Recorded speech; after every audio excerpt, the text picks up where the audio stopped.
So I'll just start from the beginning and let you know what information I can release right now.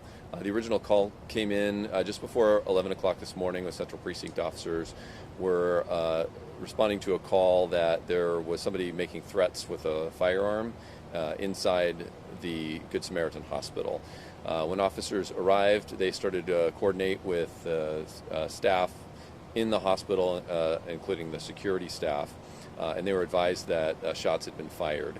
The shots were fired up on the 5th floor of the hospital near the birthing unit, and the information was coming in that there was possibly a suspect in the hospital. Officers relayed that information to additional officers, and we had police officers responding from throughout the city, from across the city. We were even asking for resources from other departments to come and give us a hand. So as the additional help was coming, officers kind of split up their response. They had a couple of officers that went up to the 5th floor and assisted with the crime scene there, where they found a hospital security guard had been shot and was injured.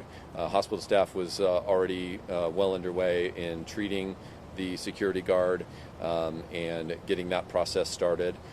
So additional officers were looking throughout the hospital to try to locate the suspect. During that process, a shelter-in-place protocol was underway to try to minimize the chance that anyone else could be injured.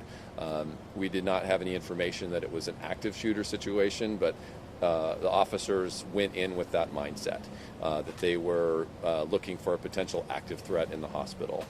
So it was very swift, very quick response. The officers gained information that the suspect had actually left the hospital and may have headed down toward Burnside. So additional officers coming in the area responded to try to find the suspect. They actually set up a perimeter, and they were also fanning out throughout the downtown area trying to see if they could locate the suspect. They did have information that the suspect may have been in the Fred Meyer store on 20th Avenue at Burnside, and it was good enough information that they actually did surround the store, evacuated the store of staff, and then eventually they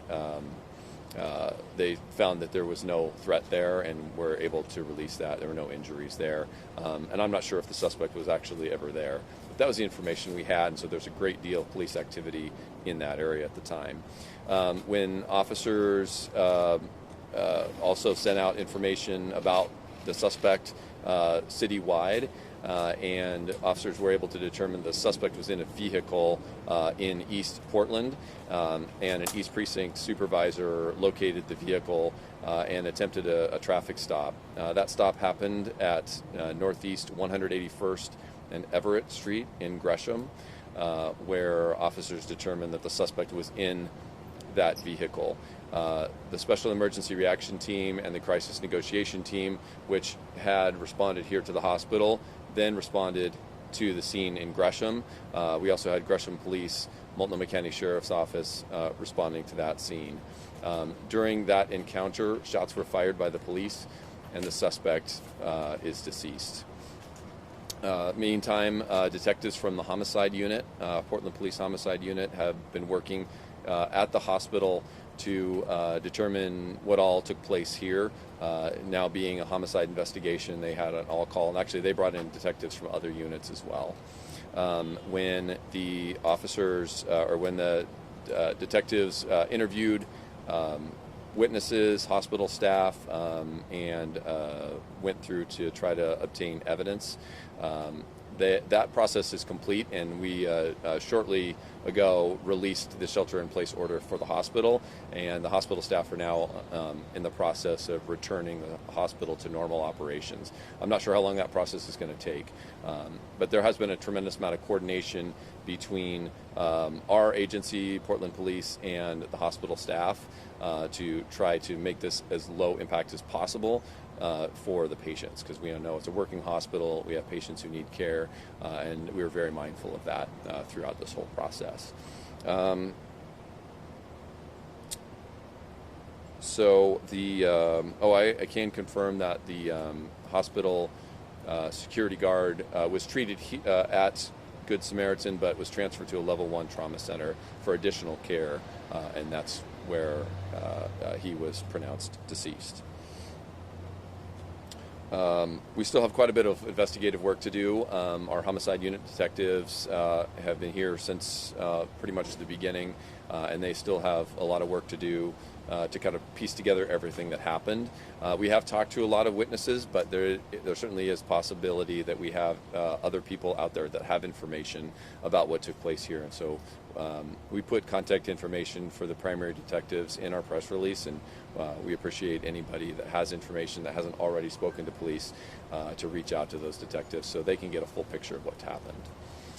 That is the bulk of my statement. I'll take some questions. I think the Legacy staff, do you guys need to set up microphones? Are you okay where you are? Okay. I'll take questions at least from the police side of things, if I can answer any of them. You said that that suspect was shot and killed by police. Do you know what agency specifically? Was it with PBB or Gresham? I know they're both responding. Yeah, I'm still waiting to confirm that. I know that Gresham Police and Multnomah County Sheriffs and Portland Police were all on scene, and I know that the Special Emergency Reaction Team was on scene there. That is all I know for sure, but that's something that we're looking into, and when we're done here, I'll probably head out there to see if I can learn more about what happened at that scene. Do we know how the suspect was able to get from the hospital to that area? Out to Gresham, he was in a vehicle. And do we know if it was his car or if he was with anyone else? I'm not sure. Anything you could reiterate off the top since you were on the other side of the building? Yeah, no, sorry about that. Yeah, I can certainly start at the beginning. Did you guys have any other questions before I do that? I wanted to ask, it's kind of escaping me now. Oh yeah, so I know that it's probably going to be a while before detectives can confirm like a motive. Do you believe from the information you have that this was random or targeted? That's the question we're getting most from people in the area. Yeah, the motive is a key part of our investigation, and that process is well underway. We know that anytime there's something that is this tragic, this happens at a hospital, a place of safety, that people want to know what happened, and we're mindful of that. We will do everything we can to determine what took place and what prompted this to happen, and put that information out as soon as we can. But right now I would be speaking out of turn if I were to delve into that. I just don't want to speculate and provide information that's not accurate. And we're about to head out, but I just have one more quick question. Sure. Earlier you said one or more. Are you able to give us an update on, were there any other people injured, or was it just the one security guard? There was just the one that was shot. There was some question about whether there were additional injuries, but I think in the, I guess, for lack of a better word, the chaos of the incident, there were some questions about whether someone else was hurt, and we're still looking into that, but I can't confirm that anyone else was hurt related to the gunfire.